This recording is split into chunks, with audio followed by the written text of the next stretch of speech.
All right. Good morning, everyone. I am glad that you're here with us for day 4. We're only about half full at the moment. I suspect people will work their way in. While I give them about another minute before we get going, a little housekeeping thing today. I do need you guys to sign in, please. I know we haven't done this yet this session, but since this is the last day, I am asking people to please sign in. So we will be spamming the sign in link in the chat, and we will try to catch people who are coming in late as well. So if you see the link posted in chat a couple of times, you only need to click it once. You only need to sign in once. But if you could please take care of that for us today, we would definitely appreciate it.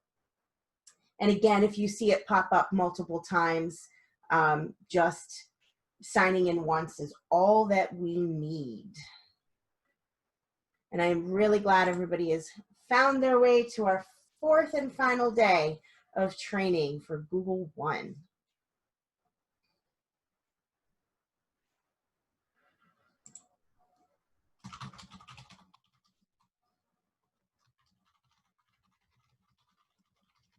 All right, I'm gonna spam this one more time, then I'm gonna hand it over to Miss Federley, who will take over managing our chat for the 4th day in a row. And I do want to say thank you and give her a round of applause for managing all of your quick questions in chat during this training. It has definitely been an amazing assistance with a group this large.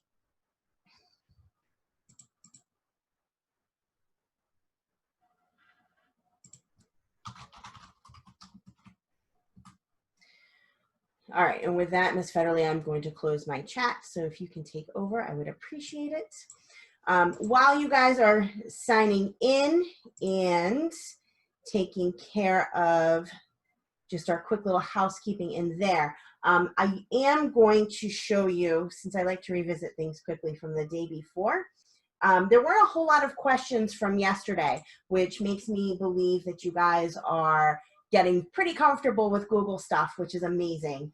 And as you start to use them, you start seeing how seamlessly and how they've really made their platforms similar. So there does become an ease of use the more that you use them, which is really nice. So one thing I do want to show you, I'm going to go back to Google Sites because a lot of the comments that I saw from the exit survey yesterday is that you guys are going to start using sites for various things. I saw a couple of really great ideas, and one of them was, just a way to get to know students, especially in the virtual world. Somebody said they were going to teach their students how to build a professional website using Google Sites as a way to introduce themselves to their classmates. And I think that that is fantastic. And then she was the person who said they were going to do this. They were going to have their students post their websites and then create a scavenger hunt so that the kids could get to know each other. And it's a really great thing to do. I mean, websites can be used for so many things, from portfolios to information hubs. I mean, the sky's kind of the limit.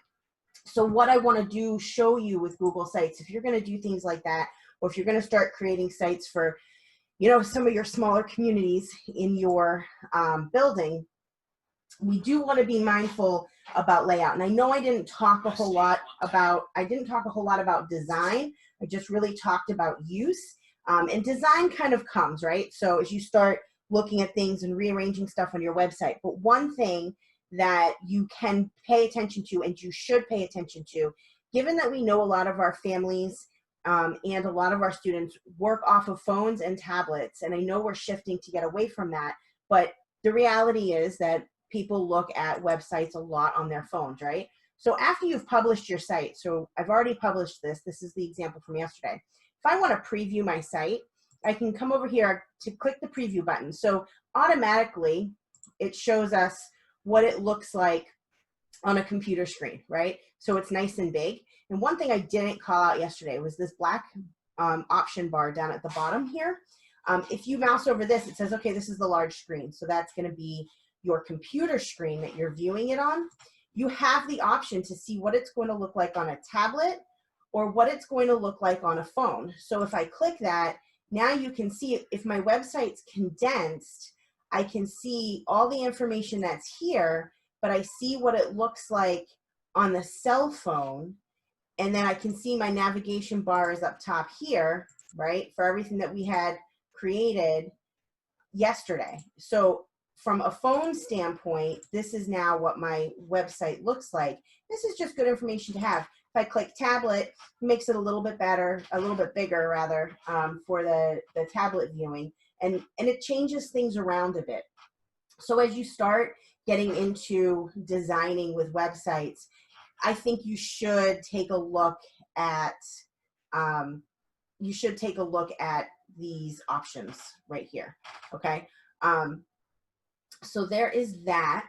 When you go to sign in today, you are going to need to be signed using your BCPSS accounts with Google, just FYI. All right, so that is sites. So looking back, what we're doing today, we're going to wrap up with Gmail Tasks Keep, and Hangouts should actually be listed on here, and I missed it. But all of those 4 things we're going to do in one shot together, because you access all of them from the Gmail platform quite easily. And then we're going to take a break, and we are going to look at Classroom. And while I know that some people may be comfortable with Classroom, it's a good idea to just review so that you know what the expectations are going to be when you sit to take the exam. Sometimes we think we're really, really good at things, and you know, I'll even side-eye stuff, but it's good to listen because you never know what you're going to pick up. I've learned things that I think that I've got it. I think I'm good, and then I listen to somebody, and I'm like, oh, I didn't know about that. So we will wrap up the day today with Classrooms. And then tomorrow, hopefully you guys are registered for your exam. One thing that changed with the exam was that usually Google operates through Web Assessor, and just this week they shifted their testing platform over to ProctorU. So I did put that note in the stream. I did put the link there. I know there's been a little bit of trouble registering. That's beyond my troubleshooting skills. It asks for an organization, just choose Google. That one works. If you struggle to register, I think their website is a little clunky. There is help, and they are very responsive when it does come to help. So feel free to take a look at that when you get a minute. So I have to pause for 1 second. Sorry. Jess, you have permissions for the sheet. All right, so that is that. So let's get rolling with Google, with Gmail. So Gmail, everybody has a City Schools Gmail account. We just don't use them. So if you want to get to your Gmail account, you can get to your little waffle right here, and you can come down to Gmail. You can type in gmail.com, whichever way is the easiest for you to get to it. I happen to have mine open already. If you have a personal Gmail account, do make sure that you're in your City Schools Gmail. They operate the same, but since we are looking at everything on the BCPSS platform, let's work inside of our City Schools email for right now. If you need to change it, just click your icon up here, and then you can select the correct Google account that you need. Yes, I have a lot of them. So this is, if you've never used Gmail before, you should have a couple of welcome messages. I deleted mine a long time ago. I actually wish I still had them for examples of this, because what I have found, and what Ms. Federley and I have found when we were planning all of this, is we can't send each other messages. If I send somebody a message from my Gmail, it goes to their Outlook. It doesn't show up in their email. So I can send messages to myself, like I did here, and they sit here just fine. But if I send one to somebody else, it's going to go to their Outlook mail. So it might seem a little strange that you're sending yourself an email in one of the tasks, but I was doing that just so that you could actually get an email in your inbox, okay? But this is what this looks like. So to start, let's just look at the features of it and like how it's laid out. So Compose, that's where you're going to start a new email from. You have your inbox. You can star important messages. So if you need to go find them easily and quickly, you can just click that. I'm not going to get into too much of this because if you use it in your personal life, you're probably pretty familiar with it. If you have never used it, I'm going to show you what you need for the exam, and that's it. We don't use it at city schools, so I don't feel like we need to get super in-depth with it, but we will try to field any questions that you do have with it. I want you to be comfortable with Gmail so that you are successful on your exam when you sit to take that. So you have the typical options right here. Then along the top, you can refresh your inbox. You can mark things as read. That's up here. Your settings box is up here with the typical cogwheel. And then you're going to notice down here, you've got access to Meets and Hangouts. And we'll discuss these in a minute. Over here, you've got a couple of other icons. I don't know if you can see those. Let me pull this out and make this a little bit smaller. Let me just readjust my screen so I know you guys can see everything. I apologize. All right, so there's a couple of other icons over here. You can easily access calendar. There's something called Keep, which we're going to talk about, and then there's something called Tasks, which we are also going to talk about. So those are here. That's how it's laid out, okay? So in terms of what you need to be able to do in Gmail, well, the first thing is you need to be able to send a new mail. So it's going to say compose a mail to somebody. So I'm just going to send it to myself.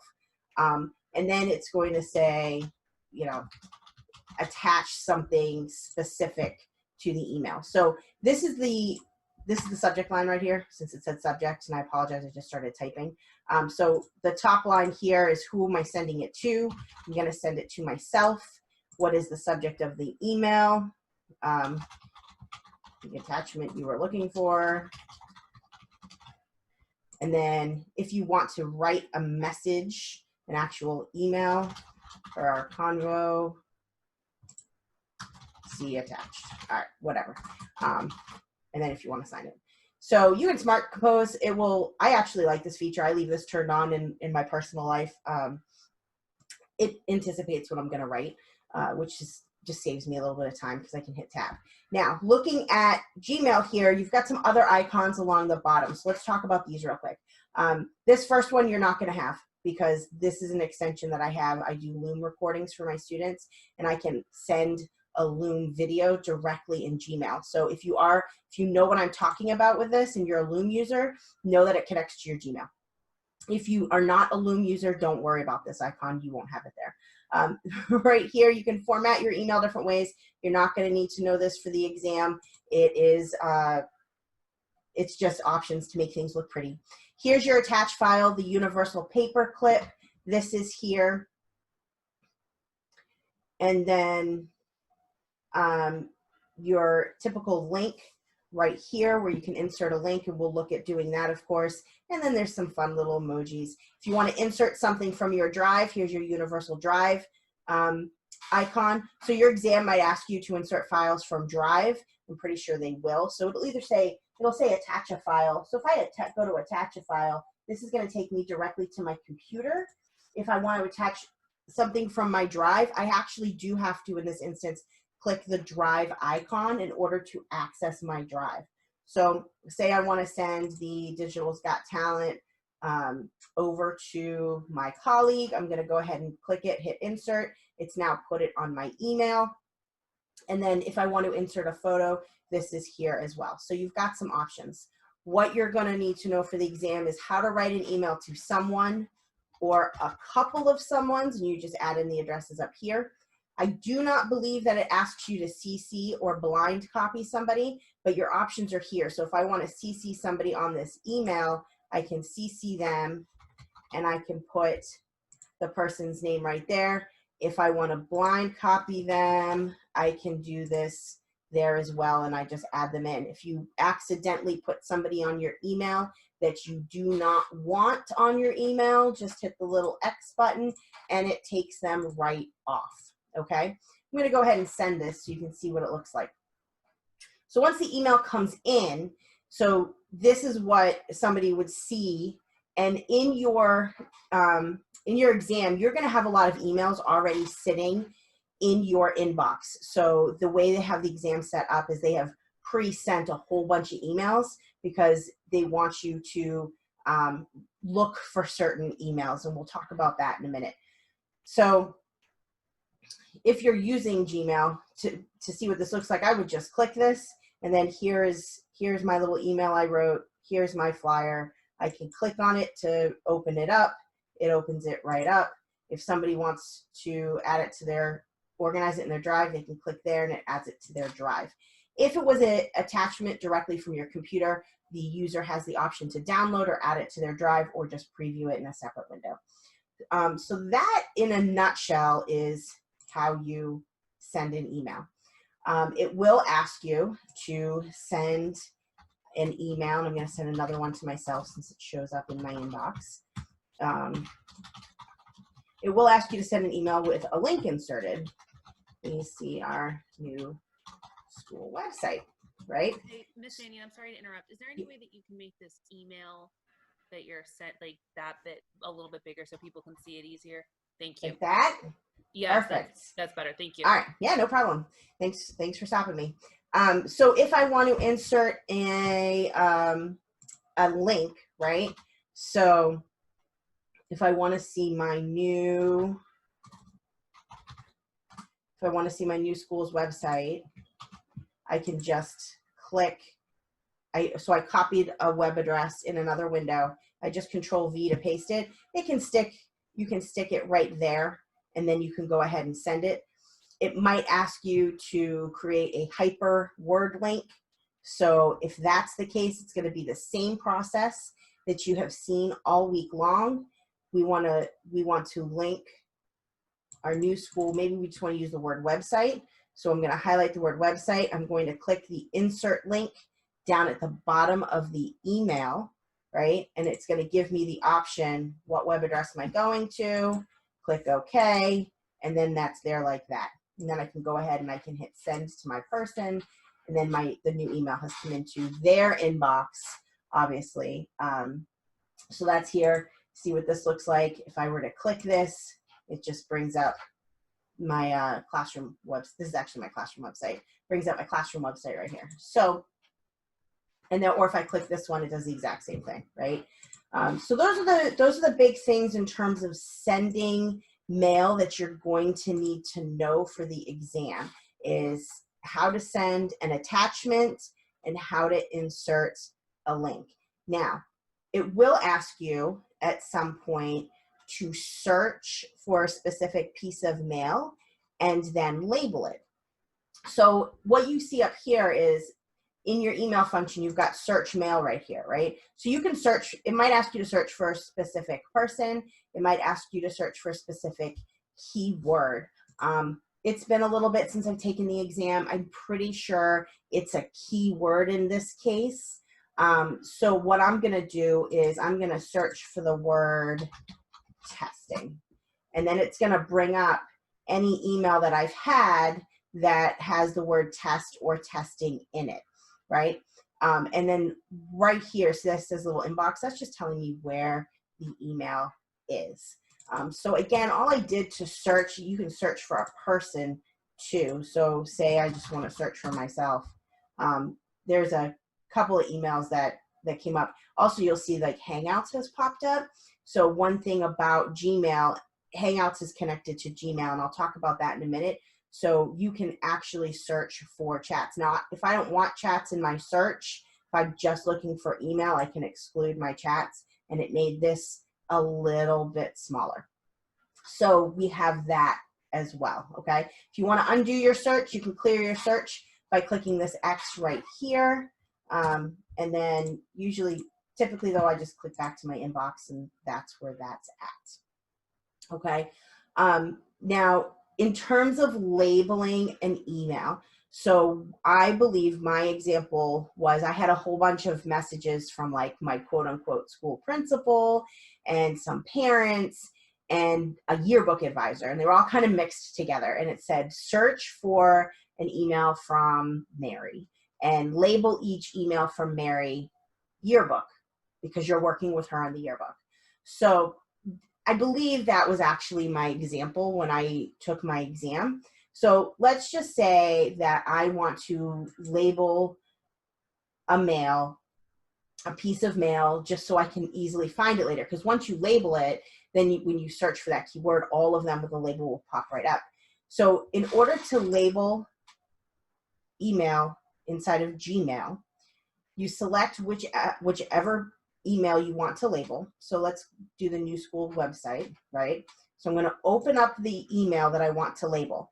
And you'll see the icons along here have changed, right? So I can archive it, I can report it as spam, I can delete it. I can mark it as unread. So like I know for myself, if I know there's an email I need to respond to, I often mark it as unread because I can't stand the little red dots on my phone. So it reminds me to go back and do it. Or sometimes it's just easier to find it, right? If you keep going over to the right, you'll see something called labels. And this is the icon that you need to know. So you're going to open up a piece of email from inside Gmail, whichever one they tell you to label. Once it's open, you're going to click labels. From here, you'll have a couple of emails that are already, or a couple of labels that are already preloaded. So you'll have social, you'll have forums, you'll have promotions. I think you'll also have updates. I'm pretty sure it's these 4 that you'll end up having. So if however it wants you to label it is already here, you would simply check off and then hit apply. If it says email it, or label it school website, you need to create a new label. So what's nice about this is when you click it, you can automatically come in to create new. So what's my new label name? Well, whatever the exam tells me to make it. We'll just say new website because that's going to be something I'm working on, right? And I'm going to go ahead and hit create. And see now it's giving me a label right here that says new website. So if I come back to my inbox, this now has a label called new website. So let's pretend this testing email has to do with my new school's website and we're just testing the new website. So I also want to label this email as new website because then that way they're labeled together. It helps organize my inbox. So I'm going to go ahead, I'm going to open it up. I'm going to find the label button. If I do not have the label that I want, I'm going to come down and I'm going to create new. If the label that I want is already here, I'm going to check it off. I'm going to apply it. Now it says new website. If I go back to my inbox, now I've got 2.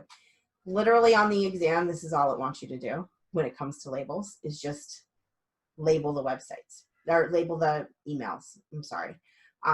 So you have that in terms of labeling mail. Now, if I scroll down on the right-hand side over here and I hit more and I keep going, I can manage all of my labels. So if you want to get into looking at this a little bit further, you absolutely can. If you want to create a new label without having to go into a piece of mail, you can do that from here too. Either way is fine. One nice thing about Google is it does give you multiple options and multiple ways to access the same information. Okay, we've seen that a lot this week, which has been nice. And I just want to call out that it's here. So if I wanted to manage my labels and delete some of my labels, I would open this up. Now there's automatic system labels, right? So like your inbox, your drafts, your spam, your trash. You got to scroll down. Now categories, this is something in Gmail that I've hidden all of them. You might have tabs in your Gmail up along the top if you've never used it. I tend to hide them because I don't like a clogged inbox. It's a personal preference. But then here down at the bottom, these are the labels that we've created. And look, you could even create a new label from in here too. So again, multiple ways to be able to achieve the same thing within the program. So from here, if I am done with certain labels or I mislabel something, if I misspell something, I can edit my label here. I can remove a label if I wanted to. Do I really want to delete this label? Sure, why not? So now I don't have that label there anymore, okay? So that is in there. So I'm going to come on back up to inbox. As far as creating an email, attaching a document, inserting a link, and labeling it, those are the things that you need to know in regards to Gmail and like working with actual mail that you need for the exam. of any of those things, Jess, is there any of those that I need to show one more time? No, I haven't been getting any questions about Gmail in the chat. So Okay. maybe give it 30 seconds just to let people digest. I did make my screen a little bit bigger, so hopefully that's helpful. Yes, it's much better. No problem. I can't see it, so it's helpful to hear that feedback. Could you please show adding a link again into an email, both adding it as well as hyperlinking it? Sure, absolutely. So if I'm going to compose a new email, I'm just going to send it to myself, okay? We'll say it's the music website. Here is Manion's music website. So what I would do is I would copy the URL. I would copy the web address from wherever it is on the internet. I would Control V just to paste it directly in. So I would Control C to copy it in my address bar. I will Control V to put it on there. If I want to make it a hyper word or words, I just highlight the words that I want to turn into the link. And then the universal or the Google universal link icon is down here. And I would just click that and it says, where should the text, here it says text to display. What should this link to? Well, I want it to link to my music site. And then I go ahead and hit OK. And then if I click just on these words, you'll see it says this is where it's going to go to. You can change it or you can remove it. So if you messed up, you can take it right off if you want to. If you want to leave it how it was, again, you just highlight the words, click the link, add in the website, and then you would go ahead and hit OK. So that is that. Okay. I'm slowly getting myself more mail for future trainings. Don't mind me. So I'm sorry, go ahead. That was the only Google question or the only Gmail question that's come up so far. Okay. Now, one of the things it is going to ask you to do is personalize your inbox a certain way.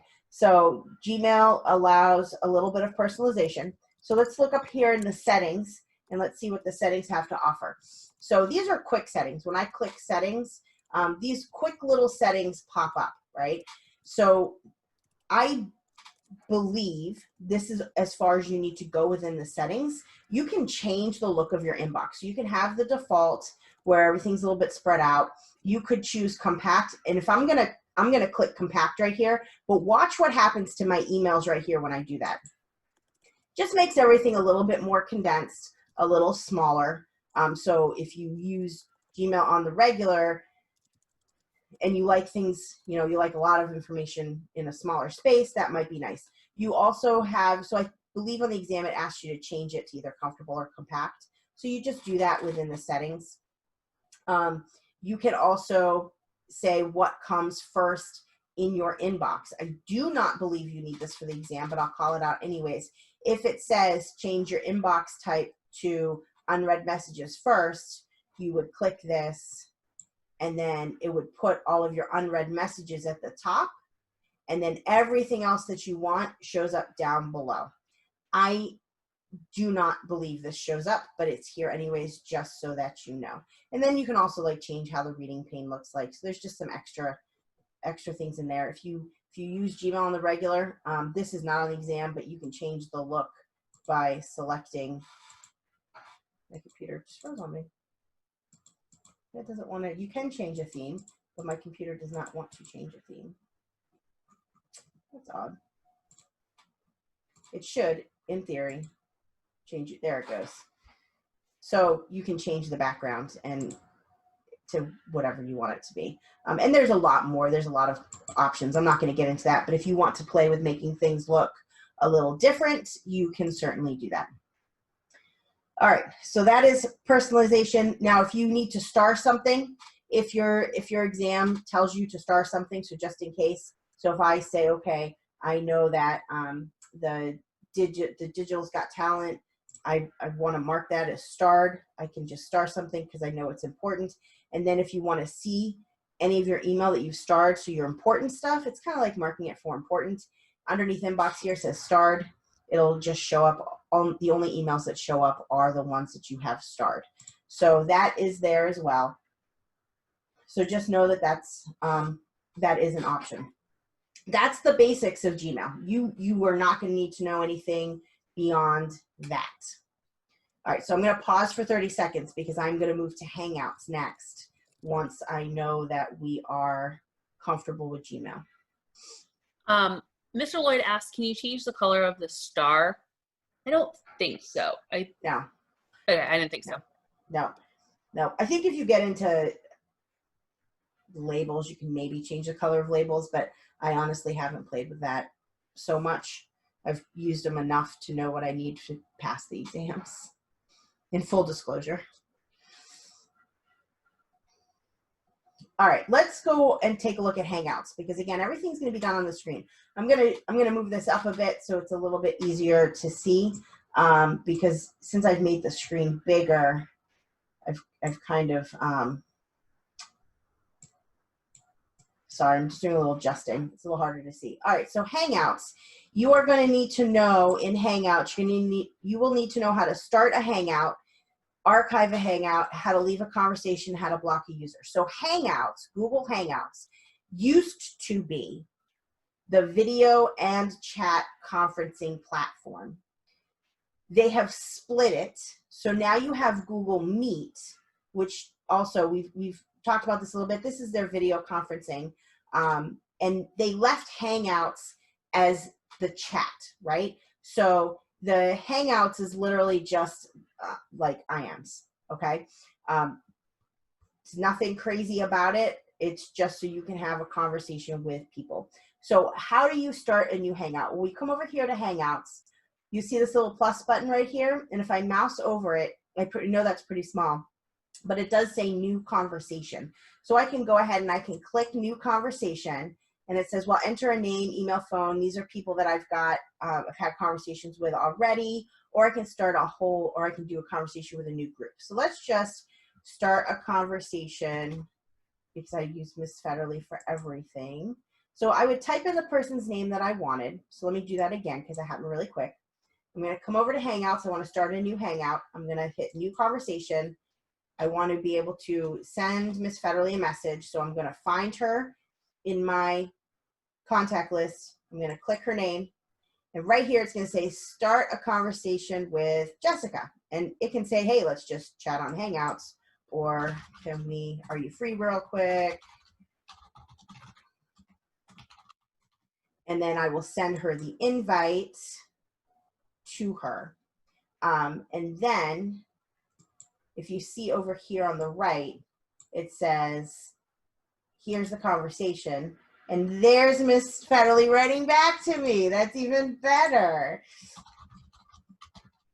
So this is how chat works. You can have a conversation in real time with somebody. Literally, it's an IM situation here. So that's how you start a new Hangout. As you can see, I've got a couple invites sitting over here already. I had some people work ahead yesterday, so they had already figured out how to. So this is, if you have a chat invite, this is what it looks like when you're sitting right here. So I can go ahead and I can accept his chat and I can say, hey, Mr. Conway, and there he is. And so now I've started conversations with them.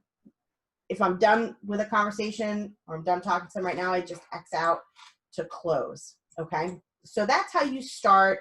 That's how you accept.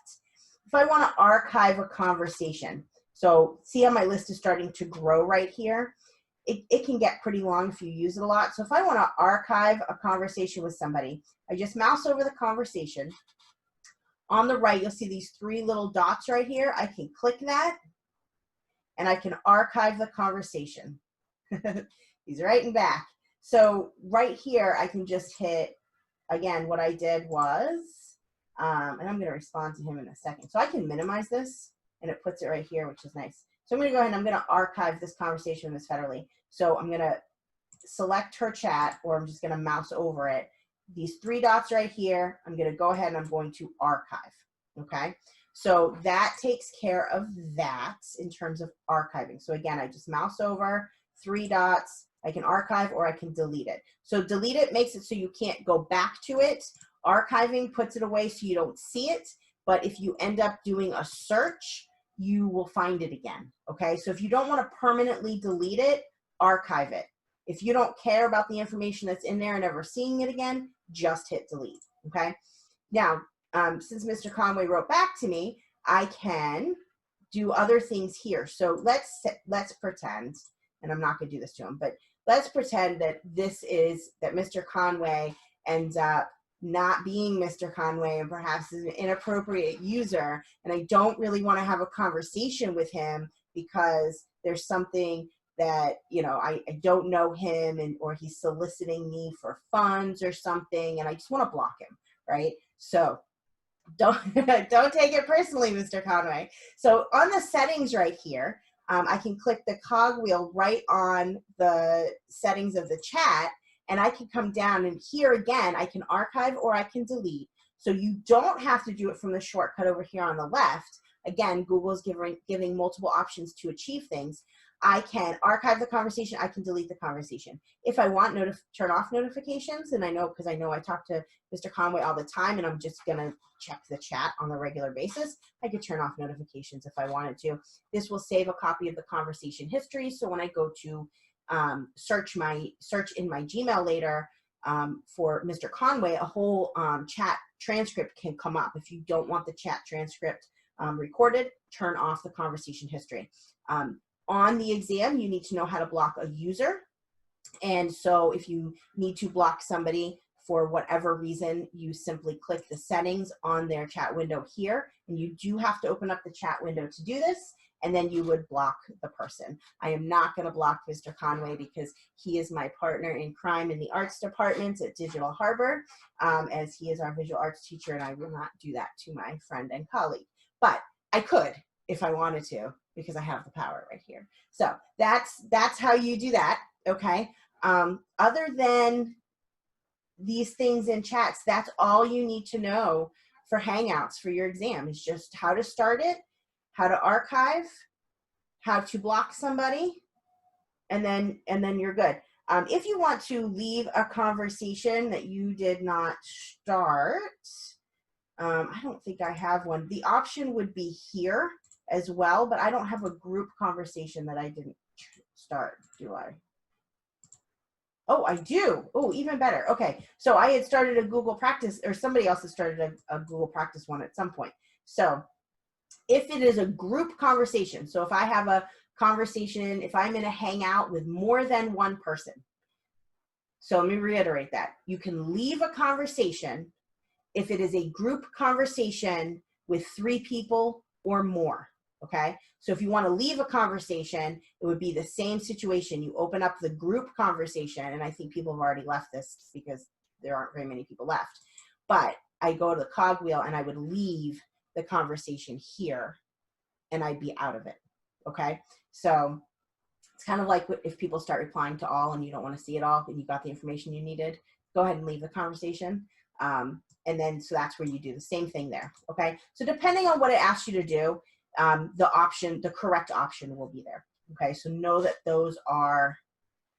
that's how you manage Hangouts. So I'm gonna wait 30 seconds and see if there are any questions about Hangouts. Okay, so we have a couple of questions. Okay. First question is, can you please show how to accept a new person chatting with you again? Yep. Okay. So when I go up here at the top of my Hangouts, you see I've got some invites. So I'm going to click where it says 2 invites because they're bolded. And I can say I want to take Miss Evans. I'm going to accept hers. I just click on her name. And then it gives me the option to either accept or I can ignore her. So I'm going to go ahead and accept and say, good morning, right back.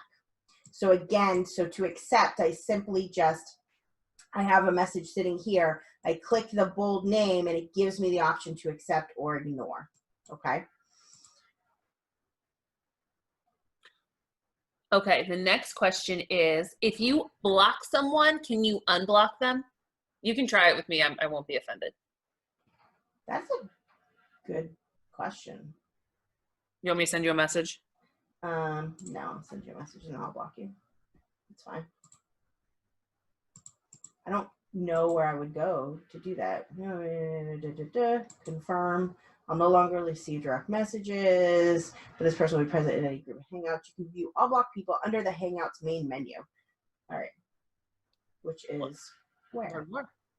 Let's learn more. So when I don't know something, I just either Google it or I click these learn more buttons because this is a good question.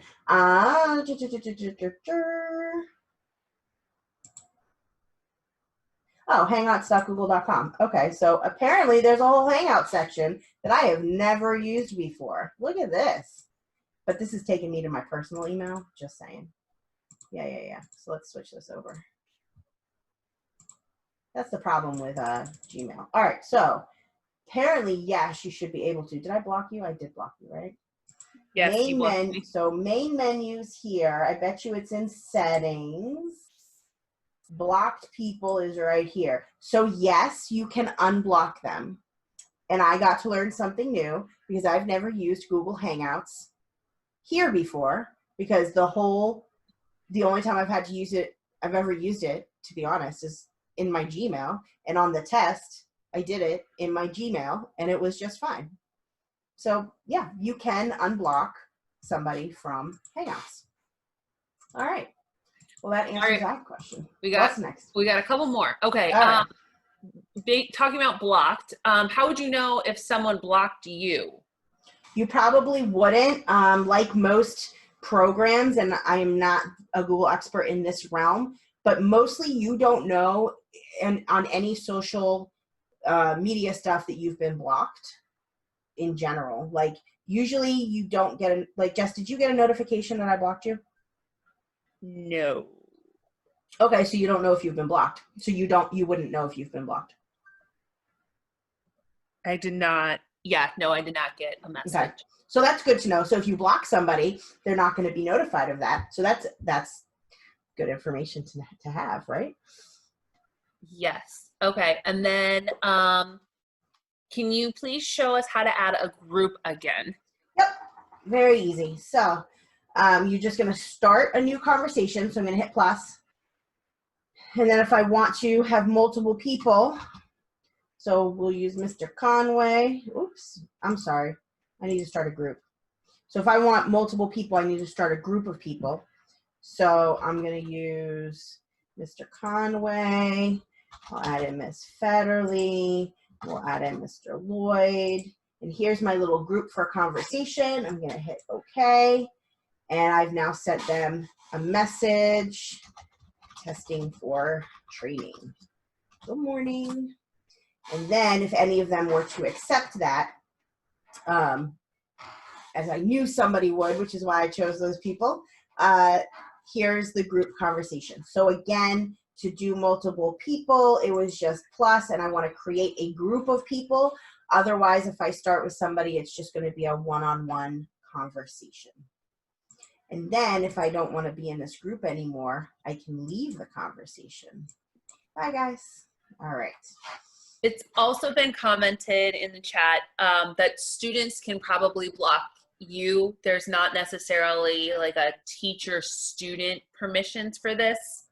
So just kind of like, this is not something necessarily that we use a lot with BCPS, but this is something that they might talk to you about on the test in terms of the multiple choice questions or in the practicum part. That's why we're showing you this. But I don't know that we would recommend that this is the best way to communicate with.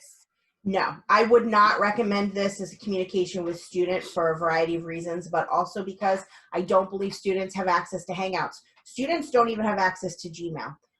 They are forced to use their 365 accounts. They are not allowed to use Gmail. Their Gmail accounts are locked. So that is not even I do not believe that it is even an option when working with students in our school. I would say if you want to have chat conversations, the best way to do that is in your Google Classroom, so there is a record of it. And when we look at that later today, I will show you how to have private conversations with students in your classroom that are then, of course, documented in one place. And that's just for protection and privacy on the part of the student and the adult engaged in online exchanges. Okay. So, Ms. Mannion, someone is saying that students do have access to this. They used to. The teacher is saying that this person is saying they've used it for the past 2 years. It might be depending on how your school has set it up. If your school uses their own email, like a BCPS Gmail, something. I know some of the schools have that, like at Okay, City so College or something like that. So maybe that's a little bit, has different accesses for different schools. so we used to use it with our kids. I used to use my kids' Gmail and teach them Gmail all the time. And this past spring, it got shut down. So I don't know. Maybe it is school to school, or the district changed something in their massive Google settings. I don't know. I'm not. That's above my pay grade. All I know is that I would love them to be able to use their Gmail accounts because it just would make everything seamless. But right now, they're not able to. However, don't worry. I've uplined it through people that I know are championing Google. So hopefully, it is just some kind of a quirk, and that maybe we can use them with kids later. Because we have had to teach our kids Gmail because we are certifying our students in Google too, and teaching them Gmail without their access to Gmail has been interesting this summer, to say the least. All right, anything else about Hangouts before I move on? I think that was all of the Hangout questions. Okay, cool. All right, so let's talk about Keep. So Google Keep is simply a note-taking pad. It's like a note-taking pad that you have so that you can remind yourself to do something. It is strictly between you and yourself. Though you might be able to share a note with somebody, but generally Keep is just a quick little note. So if you look to the right of Gmail right here, there is a Keep icon, there's a task icon. So let's take a look at the Keep icon. And for purposes of the exam, you can do everything right here, and it will be accepted. Okay, you don't actually have to go out to notes, but you are able to if you want to explore it further.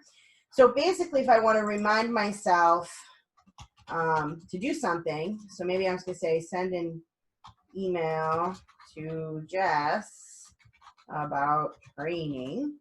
So I can just type myself a little note, I can hit done, and then I've got a reminder note right here off to the side. So if I know, okay, if I use notes on a regular basis and I want to see what notes I've got for myself to do, I can just hit keep right here and I've got a note that pops up. In the menu of the note, I can archive it, I can delete it. So that is the essence of note-taking in Google. Is really just kind of for yourself. Now, so for the exam, it'll say create a note that says X. Literally, you will click this keep icon right here. You will take a new note, you'll write it out, and that's it, okay? If you want to go further with Keep, you can open Keep up in a new tab, and it looks a little bit different, right? So inside of Keep here, now the note that I just made is right here, okay? There's a lot of settings. So if I want to change the color of the note, I can hit the little palette right here. I can change this. I can add somebody as a collaborator on notes if I want to right here. I can also set a notification. So if it's something that I need to remind myself to do, I can say, okay, I need to send her an email tomorrow about training. So let me remind myself. So I'm going to set myself a reminder for later today, or I can pick a specific time and place, or time and date. So you have those options. So if, and I'm going to close this for a second, but if it says take a note and set a reminder, and I honestly don't remember, I don't think it does, but if it does, when you open up Keep from your email, click Keep, hit this open a new tab box right here, it will open up Keep, and then the note is here, okay? And then you can set the reminder using the remind icon right here. If I want to add somebody to it, it is no different than adding anybody else. I just type in the person's name and I would hit save, And so now she is able to edit this as needed as well. Okay. So that is your note-taking platform. That's all you really need to know about notes, is how to take one. And then if you need the reminder or you need the share as a collaborator, you have those options right here. That's it. That's Keep. Any questions?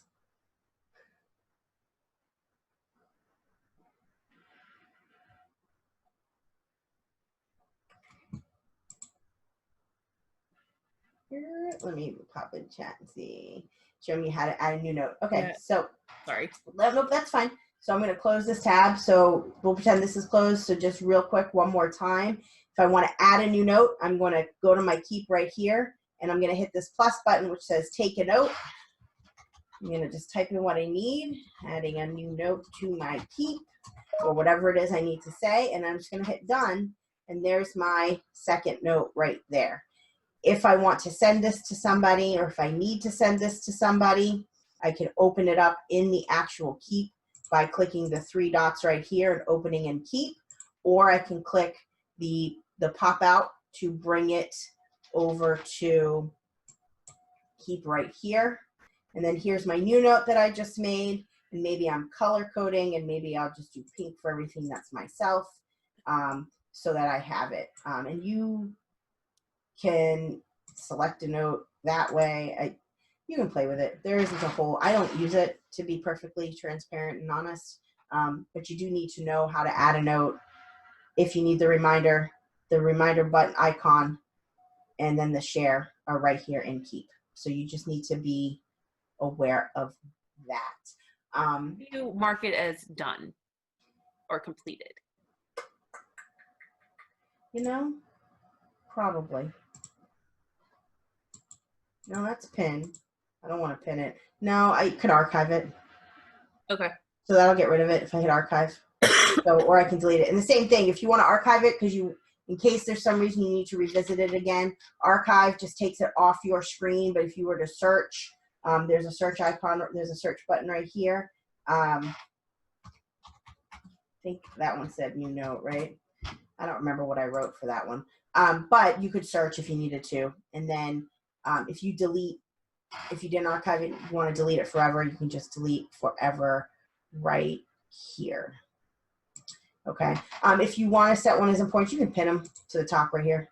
And it just, if you end up having, so it pins it to the top. So if you have something pressing and you end up using this regularly and you end up with a whole lot of notes, you can pin them so they show up to your important ones become at the top. Okay. Any other questions with Keep?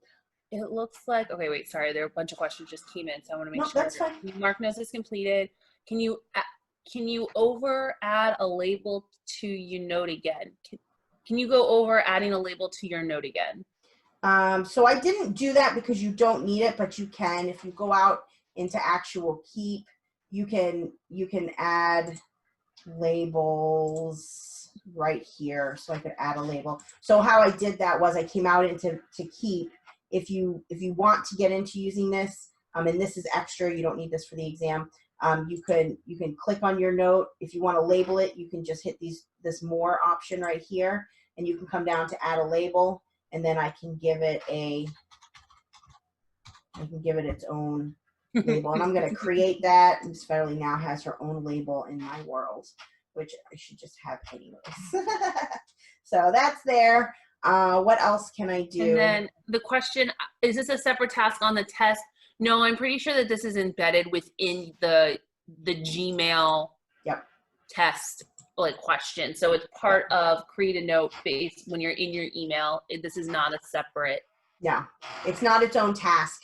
And so you'll see with the tasks later today in the classroom, I put them all together. So you're going to have when you open up the Gmail task later today, you have 6 of them to do but I want you to do them all from within your Gmail platform, because that's how it is on the exam. And again, we designed this to fill the gap of what the exam, kind of exam prep. Okay. So we have that there. Anything else with Keep? Because we're going to do one more thing and then take a break. I think you got everything. All right, cool. So now the last thing that you're going to need to do in this platform for the exam. So we've done Mail, we've done Hangouts, we've looked at Keep. The fourth thing that you need in this platform is going to be tasks. Okay, so the tasks are really just to keep you organized. All right, so I'm going to go ahead and click Task. So this is something I need to do, and this is where Keep, tasks, however you want to use them personally, if you choose to use them. This is I can tell myself to do something. So let's say I need to work on my lesson plan for 9-8. All right, so I'm gonna add a task to myself, and that's that. It literally, I can set a time for it if I want to remind myself. So, okay, if I want to say, okay, if I need a lesson plan for 9-8, so I want to make sure I'm at least a week in advance. So by September 1st, I could make a certain time for it. So let's say by noon, I have that done. I could set a task to repeat every week if I wanted to, and then I just hit okay. And that's task. Like, there isn't a whole lot with tasks. You can't share it with anybody. It is strictly between you, yourself, and I. So again, how I got to creating a task was my task button right here. So I know I need to do this. Now these you can mark as completed. So once I've done this, right, here I could check this off. Woohoo, it's completed. I've got nothing done. And I get to take a second and recharge, which is even better. We drink some coffee. So again, if I want to add a task, if I want to email Miss Lee about CTE stuff, maybe I need to make sure I do that by tomorrow. I'm not going to set myself a time. Okay, that's there. If there are subtasks, it's not going to ask you to do subtasks, but if you have multiple things related to one, you could add subtasks here if you want. And then I have this sitting here in tasks.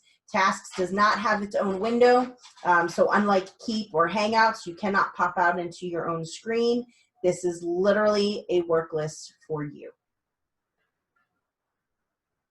The end. There's a question. Can you print them, task, or keep? No, Nope. I don't think so. I think the Nope. idea is that it's just embedded within your email. Correct. It's not meant to be printed. No. Right. Nope. Google's idea is to be paperless. So they've created these tools for users to keep themselves organized without having to print stuff. So that's all. That's it for this section. And I can almost guarantee you that on the exam you'll have one scenario that addresses these things, and that's it. So I just want you to be familiar with them. Are there any other questions?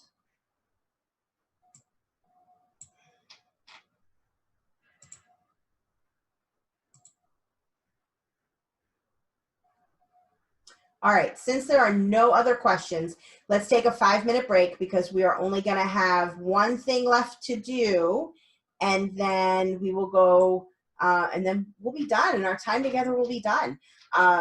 So take a 5-minute breather. We will be back in 5, and I will talk to you then. Morning, Mannion. Morning. I'm muting myself now.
All right, we are back.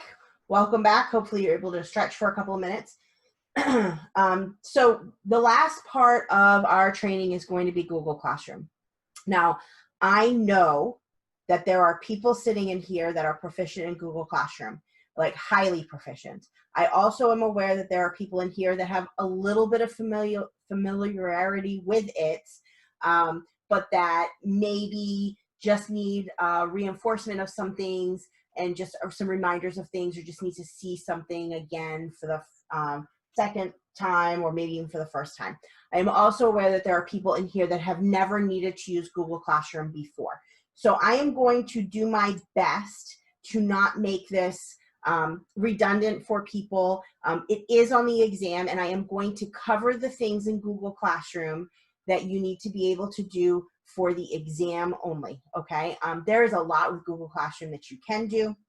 There are things that, there are some really good best practices, but that is a whole nother training, okay? I do encourage you to stay with me, even if you are proficient with Google Classroom, just so that you can kind of check the boxes off of, okay, I know that the exam is going to ask me about X, Y, and Z. All right, so to get to Google Classroom, it's the same way as you would get to any other Google product. Come up here to your waffle, find the classroom. It's a little old school looking chalkboard with the yellow around it, and it takes you to a landing page that will not, in most of your cases, be this busy. I've got a lot of classrooms. So you might have one or two. You might be as crazy as I am with Google Classrooms. And I've left like 20 of them in the last 24 hours. So whatever you've got here, it might be a blank screen. That's okay too. So let's just start with how to build your own classroom. So up here is the top right is the plus. This is where you went to join the current classroom that we've been working in. So go ahead and click that. Now from here, if you have a code, you can join a class. And that's how most of you found your way to me. I know there were a couple people I just added in manually, but if you have a classroom code, you click join class, or you can go ahead and you can click create class. For purposes of today, you're gonna go ahead and we're gonna create our own new classroom. So we're gonna call this PD practice. You do not have to fill out all the rest of these. It is a good idea if you are a teacher to keep yourselves organized, make sure your kids know they're in the right place. We'll just call it PD practice, and we're gonna go ahead and hit create. So again, all I did was I clicked the plus button up here so I could create or join. I am creating a class. Oh, it helps if I'm clicked in. I'm gonna give it a title, and then I'm gonna go ahead and hit create. So once the class is created, we're gonna take a look at the settings. We're gonna look at some minor customization. We're gonna look at how to add students, and then working with assignments, and that's the big one for the exam. So it automatically gives you a classroom here, okay? So just some basics of the classroom. You've got the stream, the classwork, which I know you're all familiar with because you've been doing the tasks that I've been posting. People just tells you who's in the class, who your co-teachers are, and then what the grading looks like. Over here on the right, you have your typical settings. So I want to take a look at your settings for a moment. So if I click settings, here I can edit the class title if I need to. If I need to redo my class code for whatever reason, you can reset it and it will give a whole new class code, okay? You can also disable it so that nobody else can join your class. So you have that there. If you want to put it out to people, you can copy it. If you don't feel like typing it yourself, you can copy it from here. A couple things that I want to look at that are just general best practices. So on the stream is typically where I will post notes and have conversations with people. And so I allow everybody to post on the stream, but you can limit this so only teachers can manage the stream, or so that only students can, and that, you know, you have options. Classwork on the stream. So this is something that I typically turn off. So what you'll notice, and I don't know if you have noticed this, but if you think about our existing Google Classroom, and I'm going to pull that up for a second. So here's our existing Google Classroom. On the stream, it's just the messages that we have had, right? Right here, this says classwork. So anytime I post a piece of classwork, it does not show up on the screen, on the stream. And I do that on purpose so I can keep the stream nice and clean. If I leave this as show condensed, anytime I post a piece of work, it will show up on my stream. I don't like it. I like to keep it clean for kids. So or for anybody really, any participants, I don't like to have it clogged with notifications of work. I simply hide the notifications. So you can make it so that on your stream, you have the full assignments and coursework that you post. You can have it so it's just a quick notification saying, hey, this got posted, or you can hide them all together. So personally, I hide them all together. I prefer that. Again, it is a personal preference, but I do want you to know that that is an option. If you delete items from your classroom right now, you cannot see them. If you, for some reason, need to go back to them, you can turn this on so you can see your deleted items. And then you can create Guardian summaries for work. But since we use Infinite Campus, this is really not anything here. If you want to create a Google Meet link that appears in your classroom, this is where you do that. So if you want to have a meeting link that is always set up for your classroom, you would go ahead and you'll click Generate Meeting Link, and I'm going to go ahead and do that. So now, if I need to have a live session, I have a meeting link that's already here, and I'm going to make it visible to students. I will show you where that shows up in the actual classroom. Okay, so those are your basic settings. So again, I can edit my class information. If I need to change my class code or disable it, if I know I don't want anybody else joining, I can do that. And then I can generate an automatic Google Meet. So I'm going to go ahead and hit save on my settings right here. And then you'll see up here in my header, all of a sudden I have this Meet link. Now, the nice thing that Google does is the only person that can start this Meet is a teacher in the class. So if kids are in the classroom and if they're doing work and the teacher has not clicked this to start live teaching, if students if students click it, they will not be able to access Google Meet until there is a teacher in the meeting link. So that is I just want to call that out because that was a change that Google made about halfway through the spring during virtual learning, and it's a good safety feature. That way you don't have children just sitting in Google Meet unsupervised, okay, as it links to your personal classroom. For the exam, you do not need to know how to customize your header, but I'm going to show you how to do it anyways. So here's our header right here. I can select a theme or I could upload my own photo. So if you want to customize what this looks like, we'll go ahead and just select a theme for right now. There's a whole bunch of different header looks and styles that you can have. So let's go ahead. I'm a water person, so let's go ahead. We'll use our kayak for today. I'm going to select my theme. It just changes the look a little bit, and then it automatically changes some of the colors within Google Classroom. Now you can customize the header by uploading your own photo. In our Google Classroom, you see I put Google in the background here. I did that simply by uploading the Google logo and putting it in the header. All right, so that is your customization in terms of headers. So real quick, just to recap, when I first set up my classroom, I always want to visit my settings first. And so I come over here to the cogwheel and I click that. I might add a few more details to my classroom if I decide that that's something I probably should have. If I need to copy my code, I don't normally do that from here, but I could, and I'll show you where I do that from. I change the stream so that I have hide notifications for coursework because I do not like it being clogged. That is a personal preference. And then I generate a Meet link. If I know I'm going to be using Google Meet, I go ahead and there was a button here earlier that just said Generate Link. I went ahead and I just clicked generate link. And then I hit save up here. And that is how I initially set up my classroom. Now, my class code, also on my header, my class code is right here. This is generally, I usually just double click my code right here. I right click, I copy it, and then I send it out to whomever I need to send it out to. So that is an option right there. So if I want to say something to my whole class on the stream, I just click what I want. I click that box right there, and I type my little welcome message.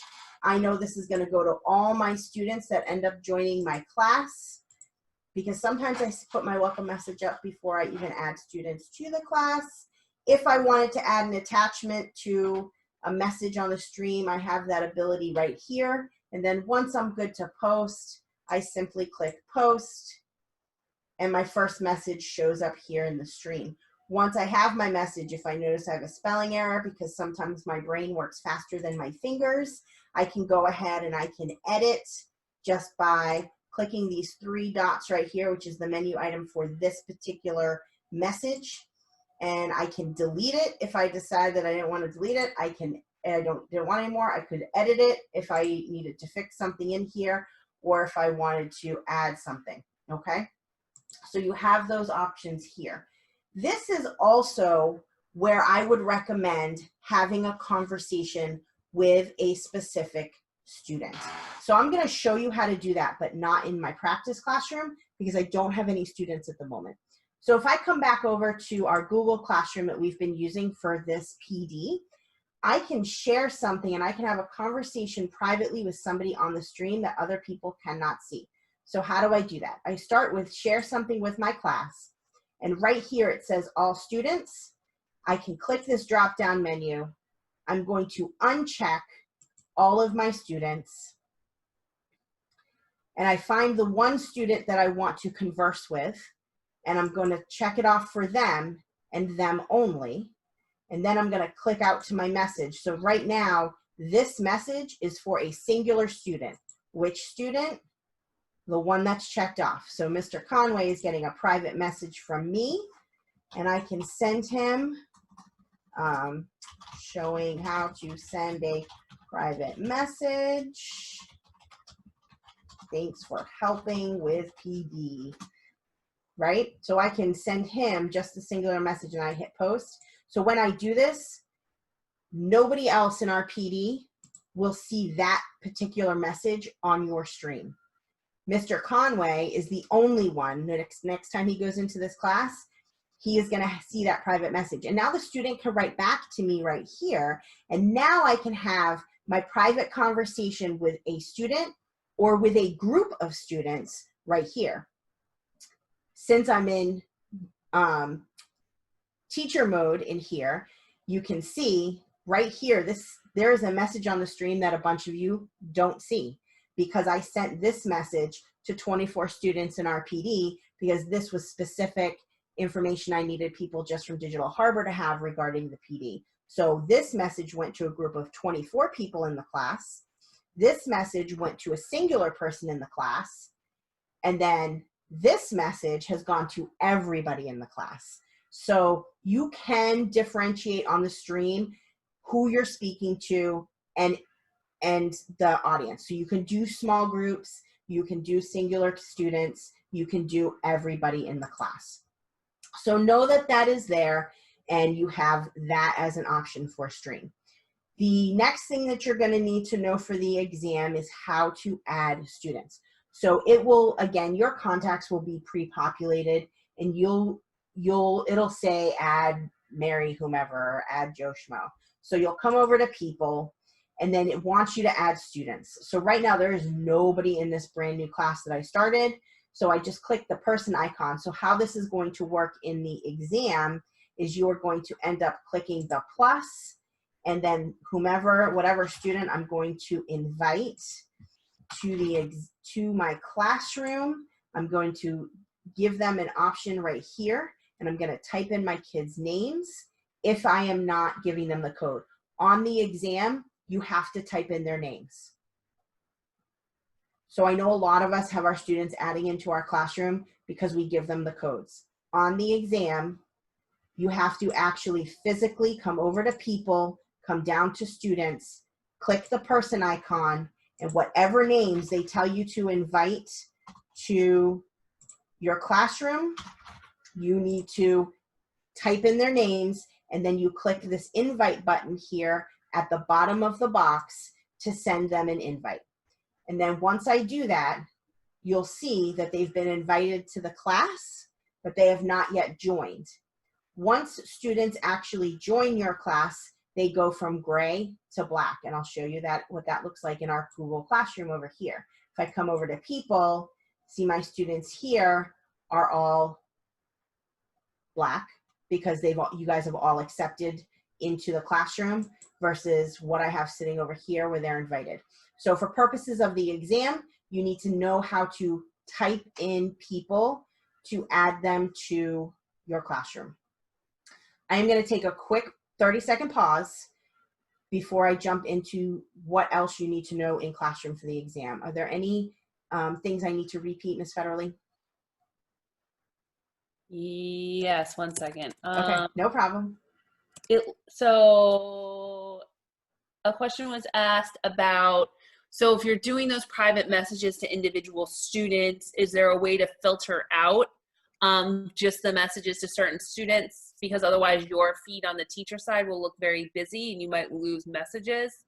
I don't think there is. No, I try to mess around with it. I didn't your feed gets, I've done this with my kids. Your feed gets busy, but you do get notifications when there's a new message. So it will alert you to it. But yes, your feed does get messy, but see, he wrote right back to me right here. Yes, it does get messy. If there's something important that you want to be able to pin to the top, you can choose, like if you're afraid it's going to get too messy and you want important things to always be at the top, you can move messages to the top right here. So for my own, like if I know this is the last one I sent to my whole class, I can click this, I can move this message to the top of the stream. So now when I look at my stream, the most recent message I sent to the entire class is here. And then my message to my singular student and my message to my 24 students is here. But no, you can't filter it out as far as I'm aware. And I just dealt with a pretty busy stream, but it is what it is. I think that was all the questions so far for classroom. All right, perfect. So the next thing you need to know for the exam is how to create an assignment. So come over here to classwork. So along the top, you come over to classwork, and this is where you have been engaged with all of the tasks in our current classroom. So from a student perspective, you know what they look like. Well, how did I set these up? So I set them up by creating assignments. If I remember correctly, there might already be topics in your classroom on your exam, but I don't remember for sure, but it will tell you exactly what you need to do. If it says create a topic that says homework. So I'm going to come over to classwork. I'm going to create a topic. So I'm going to go hit create. I'm going to come down. I'm going to find a topic, and this is a way to organize work. And I'm going to call this homework. I'm going to go ahead. I'm going to add a topic to my feed. So what this does is now any assignments that I create that I want under the homework topic, I put here. I'm going to create one more topic just to show you guys some examples. I'll just call it classwork. And I'm going to go ahead and add it here. And then you can rearrange your topics how you want to. You just click, you just drag them to flip them around. So you can organize them. Anytime you add something to your classroom, it will automatically put it towards the top. So depending on how you have your classroom organized or whatever our parameters are going to be for classroom organization in the fall, you might have to do a little rearranging. So you'll get used to it, but it's literally a drag and drop it wherever you need it to be. All right. Now the big important thing for the exam is it's going to tell you to create an assignment, include a document where each student gets a copy. And this is really important. So let's go ahead. Let's start with creating an assignment. So let's create assignment. We'll just call this classwork number 1, right? And then whatever it tells me in my exam to title the assignment, I'm going to title it. Whatever it tells me to give them for instructions in the instructions box is what I'm going to do. So put all your instructions here, however the exam tells you to do it, right? Obviously that's not necessarily a best practice, but that's a different class. So whatever it tells me to put in the instructions box, I'm going to put in. Now it wants me to add a document from my drive called whatever it tells me to have it called. So if I want to add something to this assignment, I've got add with a paperclip right here, or I could create a new assignment. And we'll talk about this one briefly, but for purposes of the exam, you do not have to create anything on the exam in the classroom assignment wise. It's just going to have you add. So it's going to say from your Google Drive, add whatever file. So I'm going to go ahead and click add. And from here, you can see you can add a direct link to a website. You could upload a file. You can add a YouTube video, or you can add from your Google Drive. So this is the option that you most likely are going to see on the exam where it says add from your Google Drive. So let's go ahead and click that. And then it brings up your Google Drive, and whatever assignment it tells you to go find is what you're going to go find. So let's just say this is the file that it wants me to attach to this assignment. So I'm going to find the assignment that it tells me to do. I'm going to click insert. Now this is in my recents. You can also upload from here. You can choose, once you get into your drive, you can find your different folders. I believe for the classroom setup, I have you attaching like level 1 tips and tricks or something. If it's not in your recent, you are going to have a folder here that is called Google Level 1 Cert Summer 2020 PD. And those are all the files from our classroom that you would have. So I happen to move mine because that's just how I am. I organize a lot. So you should have something that looks like this Google Level 1 Cert. And if you go into it, then you should have all your documents that you guys have been doing from this PD. So whatever document I told you to add in, you can go find it by finding in your folders, or you can search in Drive by title. So however you want to explore finding your files, you can go ahead and do that. So we're going to select this document to go with our assignment. I'm going to insert it. Now, when I inserted it, what I want you to be very aware of is over here on the right, it says students can view the file. This is what you need for the exam, and this is where people, I think, sometimes make a mistake. You want to make a copy for each student. So if I hit the drop-down menu right here, I've got options. So all I did, oops, I didn't mean to do that. All I did was I put the document in, I've got a drop-down menu, I clicked that. So there's settings for the attachment. Students can only view the file.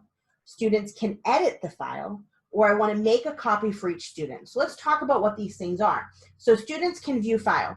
Students viewing file is like when I give you the task instructions in our classroom, I have uploaded those as you guys can only view the files. So nobody can edit them. You guys can all view them, and you're all viewing the same copy from the same place. If I had made it that students can edit the file, that means that singular file that I upload, everybody in the classroom would have been able to click on and edit. So let me be very clear with this one. If you want every single student in your classroom to edit the exact same document and they will see each other's changes, that is when you choose students can edit the file. If you want students to have their own copy of the file, then you want make a copy for each student. And this is really important. And this is the one where a lot of teachers need support with getting used to using this one. And this is important, I think, for everybody sitting in this training. And I'm just going to call this out because we are entering virtual learning again in the fall. Make a copy for each student is extremely important, because if you want students working on their own assignment, this is what you need to do.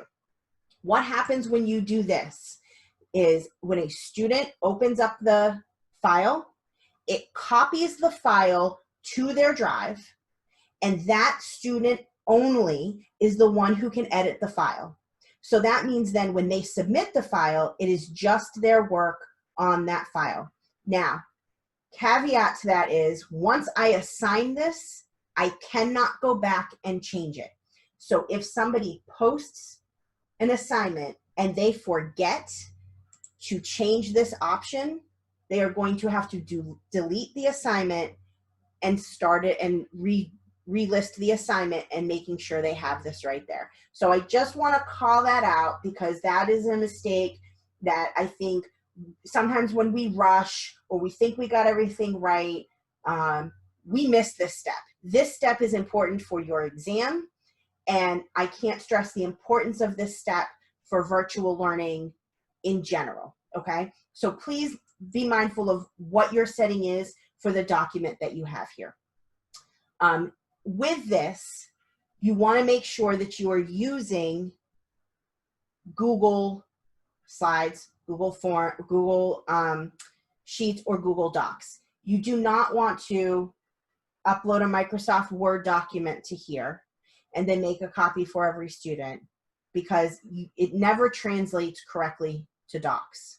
So please make sure if it's something where the students need to type, please make sure you're starting with a Google Doc, and please support your teachers to make sure that they are starting with Google Docs because everything is integrated.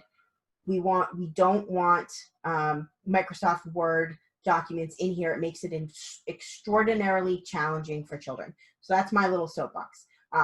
Purposes of the exam, you need to make a copy for every student, okay? Now, let's look at some settings on the right here. So on the right, you can say, is this for all of my students or am I going to make this for select students? So perhaps I am modifying some work for some of my students. I'm only going to assign this particular assignment then with maybe some modifications to the assignment, and I'm only going to assign it to 2 or 3 kids in my class. If it's an assignment that's going to all of my students, I just leave all students checked off.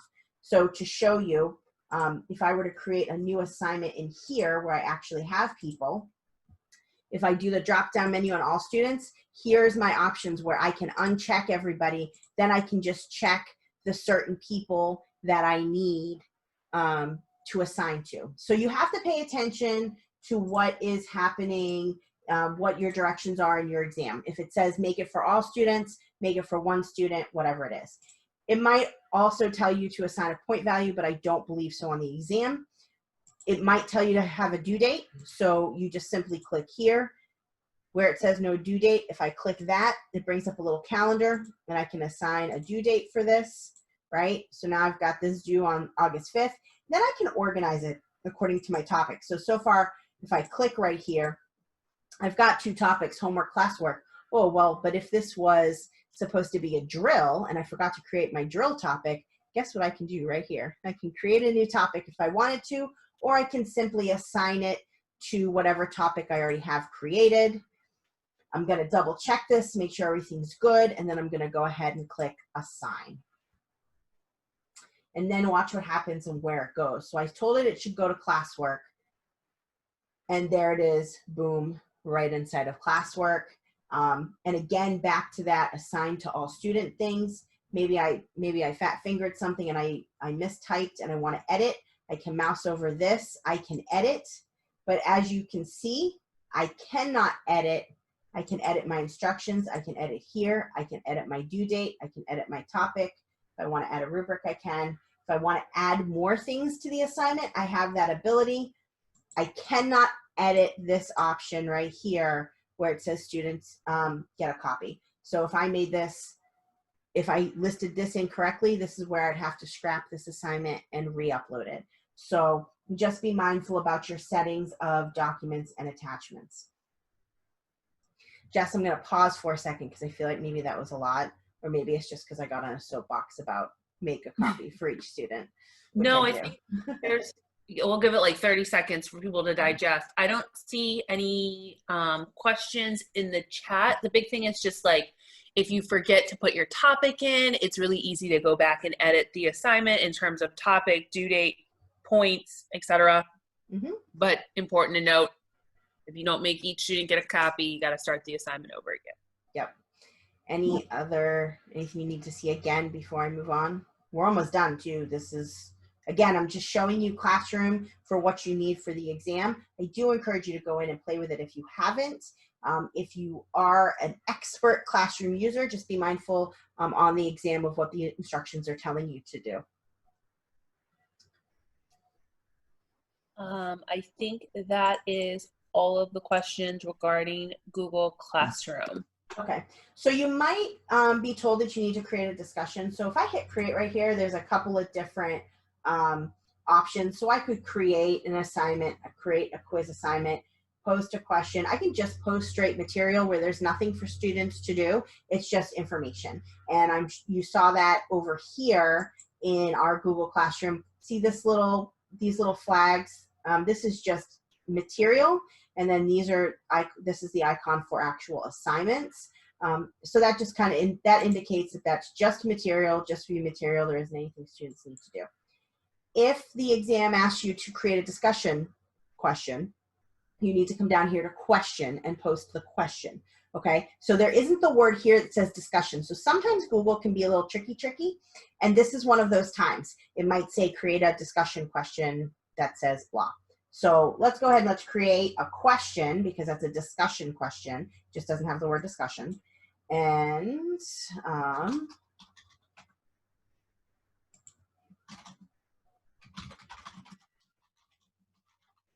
here's my question that I want to pose to all students.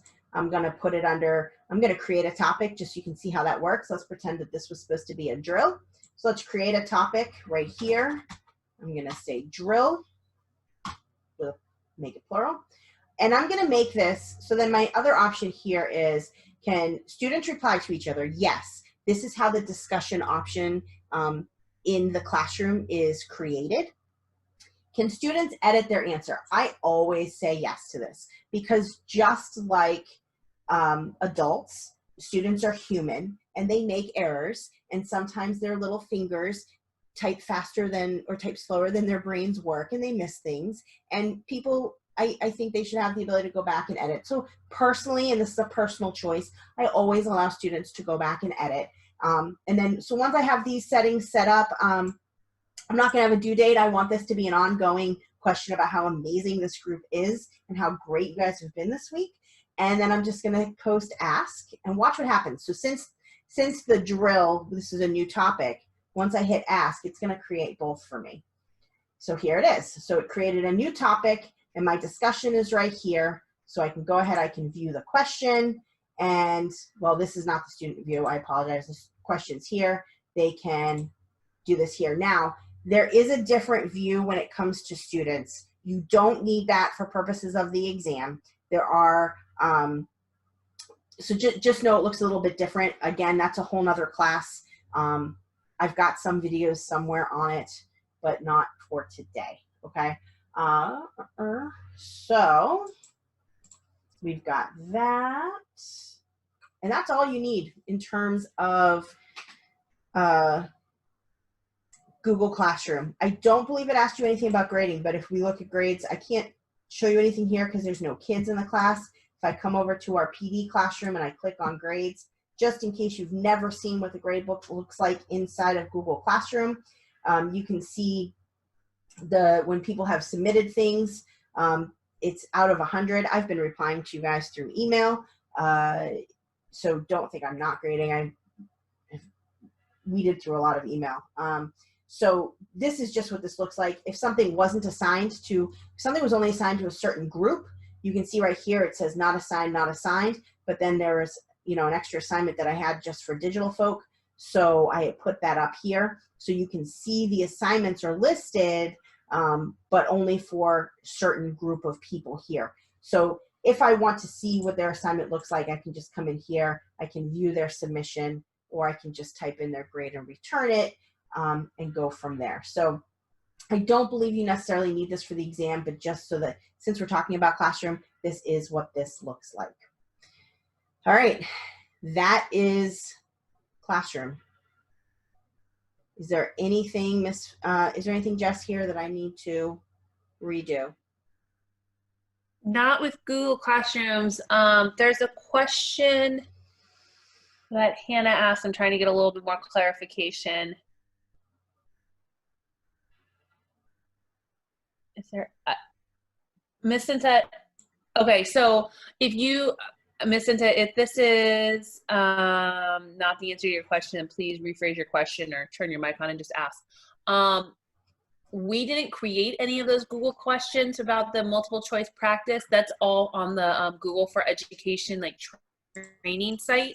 So you'll need to go there to do the questions, and they'll tell you immediately the score that you received on those practice questions. Yeah. I see Jeremy's question.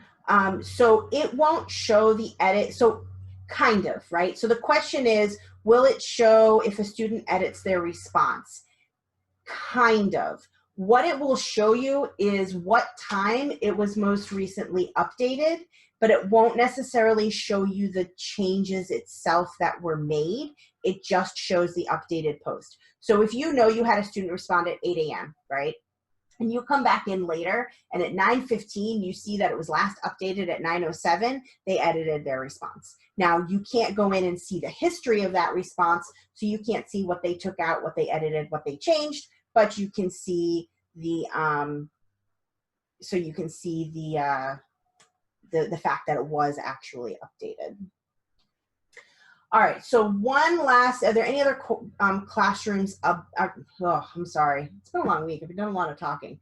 Are there any other questions directly related to what I just showed for Classroom? So the big thing to know on the exam is how to build a classroom, how to access the settings, how to add students, how to create an assignment where you make a copy for every student, discussions, and private message.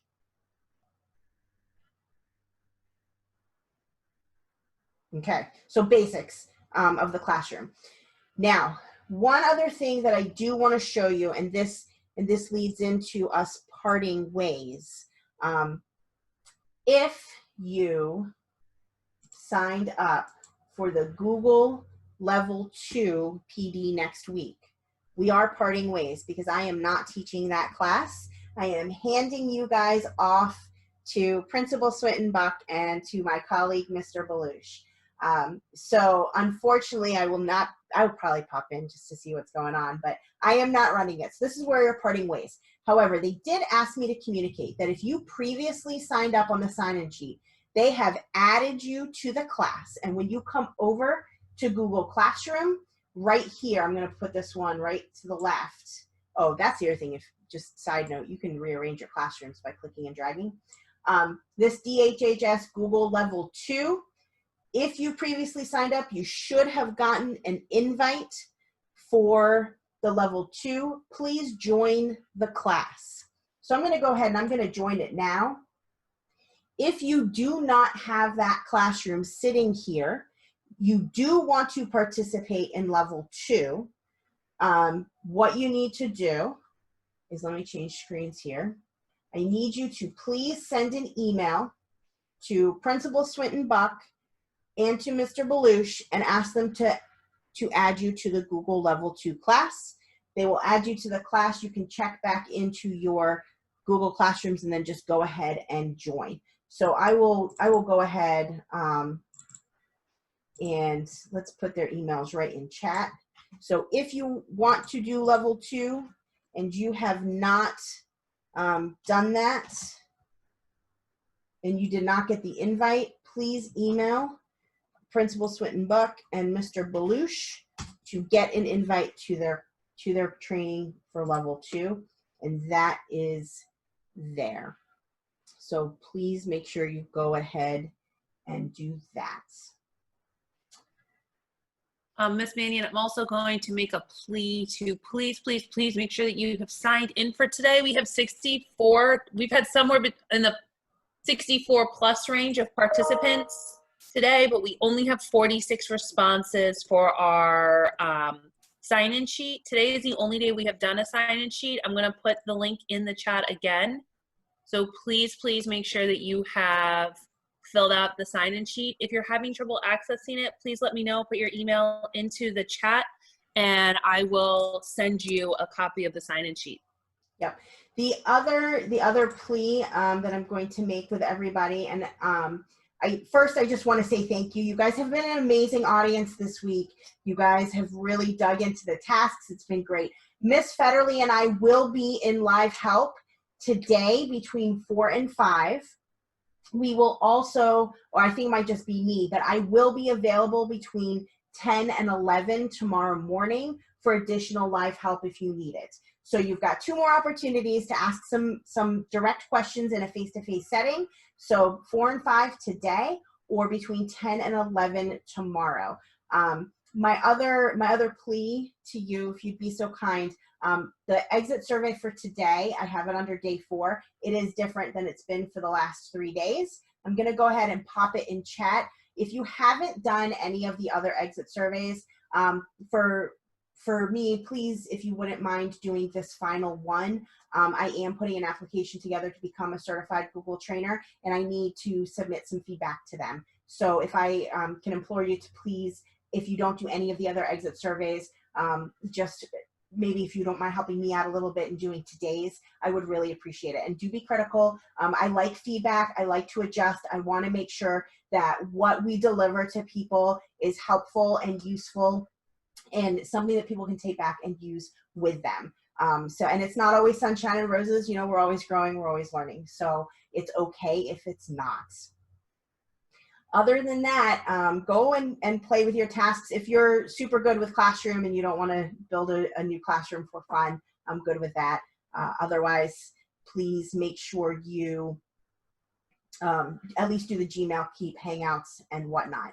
I will render the recording from today.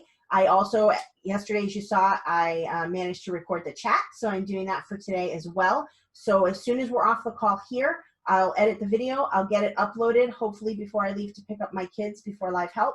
So hopefully that'll be up midday. If you need to backtrack to any of the videos, they are listed under each individual day in our classroom training. I only have chat for Wednesday and Thursday. I didn't know that I could record the chat box on Monday and Tuesday, but now that I know, it's something I'll always do. So, you know, I think whoever asked for that, I do thank you for that. And on that note, before you guys cut loose, Ms. Hayden would like to say something. So I'm going to turn it over to her. And again, I thank you all very much for your time, your work, and your patience this week. It's been a lot of fun, I have to say. All right, Ms. Hayden, you have the floor. Good morning. Thank you. I want to first thank everyone who participated in training. This is really a big deal, and thank you so much. Thank you, digital team. Thank you, Ms. Mannion. Thank you, Ms. Federly. Like, it has been a great week participating in training with you all. School leaders, I sent an email this morning. Yes, we have our Leadership Institute next week, and unfortunately, that conflicts with what was already planned with the Google 2 training. However, digital has graciously offered to accommodate us. So we will be able to have training the following week. So that's really about how you learn best and what you want to do. School leaders and ILT members who are participating in the Leadership Institute have 2 options. You can either participate in the training next week by using the videos that will be available after training and working through on your own, or you can participate in the live virtual training that will happen the following week. Please make sure that you check the email so that you have all the information, because I'm not going to go over everything here. School leaders and ILT, well, school leaders, that will be principals, APs, and people in AP-like positions. Please make sure that you send directly to me your registration for the Google assessment, as well as your scores for the Google assessment when you have them. School leaders, you should also collect that information from those people from your school who are doing it. And so in the email, I did say, when you're sending me your registration for the exam, it is not evaluative. I just want to see where we are as far as our initiatives to get everyone certified. So thank you, everyone. Have a good day. If you do have questions about this, then please make sure, or about anything that I've said. I'm sorry. If you have questions about anything that I'm saying right now, you can email me or call me. If you have questions about the Google training, then you need to call the Google trainers.